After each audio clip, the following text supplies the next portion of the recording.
Yeah. I like that card. We've seen it in a lot of sideboards today. It is really powerful. Yeah, it hasn't hit play much.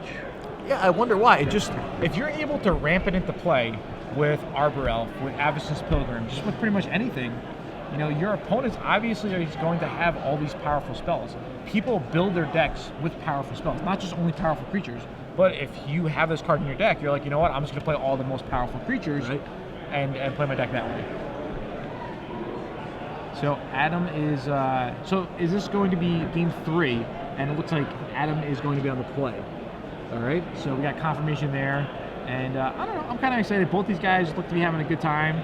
They know that their shot at top 8 is pretty small. You know, one person probably is going to make it in an 8 and 2, but again, it comes down to tiebreakers. And the way to have your best tiebreakers is to win as much as you could early on, and if you're going to get some losses, get them later on in the tournament. Exactly. Compared to Brian Swatkin's 70% tiebreakers, these players have 51% tiebreakers. So yeah, it would take a meteor or a miracle for them to make the top 8 here. But they're playing for a chunk of cash. Yeah, they are. And you know, the open points, I'm not sure if any of these players are qualified for the Somerset Invitational in a couple of weeks.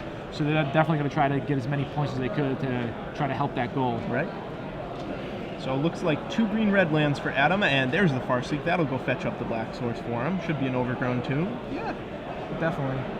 So we'll see what he goes to get here. Yep. Oh, Watery Grave? Oh, okay. Yeah. I have the decks backwards. Yeah, no problem. Yeah, he wants to get the blue mana just because he wants to be able to cast in a static caster to help out his combo. Right. Yeah. Just a small touch of blue here. You know, you're going to see a Steam Vents, you're going to see Watery Grave, you're going to see a couple of Hinterland Harbors. But other than that, it's basically Jund colors. Yeah, it's really only for the Izzet Staticaster. Exactly. And a few Ralzarics in the main deck, too. Yeah. Yeah, Ralzaric is a really nice combo with Izzet Staticaster, like I mentioned before. It's also nice to be able to go turn 2 Farseek, turn 3 Ralzaric, turn 4 Rorikdar.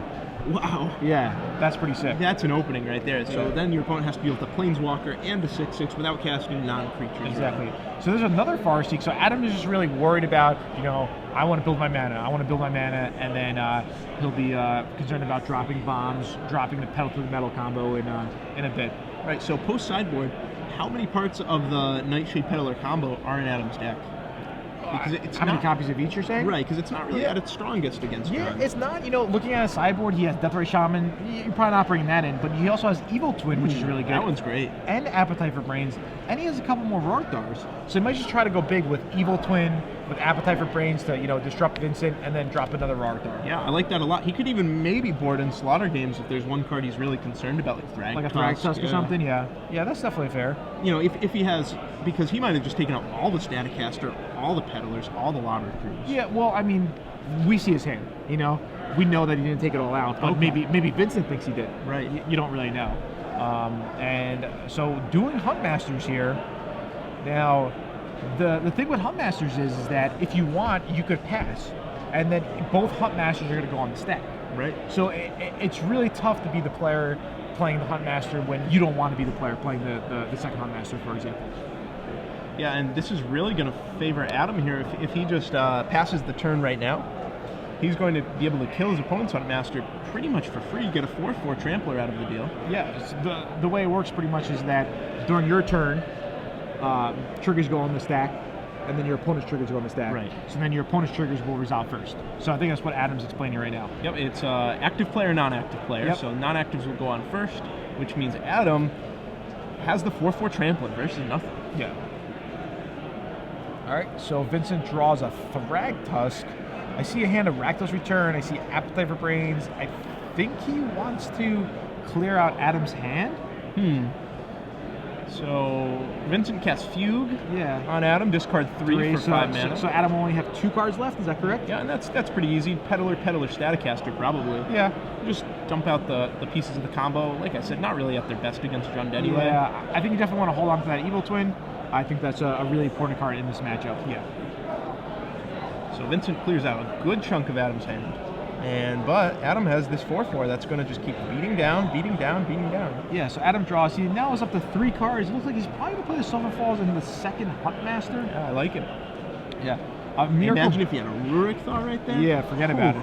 A Miracle Bonfire would be really nice here from Vincent. We'll see if that works out or not. Yeah, he for sure has all 4 in after sideboard. But nope, he misses. What is Vincent going to do? I'm loving the tweets. You guys are sending lots of nice tweets in. Keep up all the tweets. It, Keep feels tweeting. good. Yeah, keep tweeting.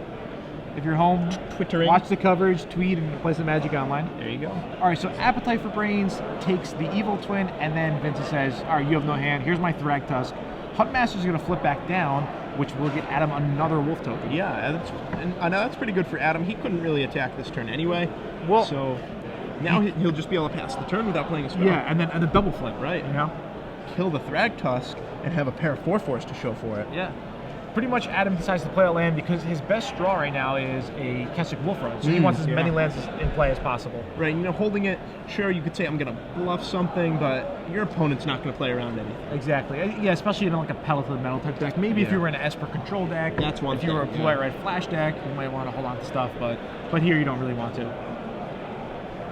So Vincent down to, what is that, 15? Yep. 13. Or Should be at 13, I believe. Unless we... well, there was 5 from the Thrag Tusk. Okay. There was, and 6 from the Huntmasters. Sure. So, yeah, so 17 for... Not sure. Yeah, We'll find out. Yeah, for you we're going to guys. give you an update on the life totals, just to double check. Yeah, we'll make sure we have them right. And wow, Yeah. that's a Garrick. Garrick, and he just wants to draw 3. He has okay. to tap the lands first. He's like, Garrick, draw 3. Okay, and then... That's a good free spell. yeah. Underworld Connections drawn by Vincent, as well as a Duress, I think. So not really the best cards when you're getting beat down. Yeah. Do you think there's any argument to swinging with the 2 wolves there too, or is that just kind of loose? Yeah, I mean, you have to figure Vincent's going to make those wolves pretty irrelevant on the next turn, so I think I would like swinging with those wolves. Yeah, maybe. I mean, it's just 2 extra points of damage. Either way's fine. It's probably not really that relevant to have it at 7, especially the fact that Vincent has, Thrag Tusk in his deck. Right. Where you don't really want to throw away anything. At the same time, though, what are those wolves going to do in the face of a Thrag Tusk? Yeah, I mean... Or in the face of a Beast token. Yeah, or in the face of a Vampire Nighthawk. Yeah, or... I guess the best thing for it, like we said before, is a Keswick Wolf Run. So I think it's right for Adam not to swing in there. Okay, fair enough. Wow. Okay. Ooh. So he's gonna tap that Nighthawk. Now I think he attacks with everything. Yeah. Okay, and he does just that. Yeah, definitely well played by Adam. And there's the hand. All right. So Adam with his Pedal to the Metal Lava Crew deck. I mean, he's pretty much playing a 58 card deck with just 2 Lava Crews. He's like, how I'm gonna deck tech? Yep. I'm gonna play 2 Lava Crews. Exactly.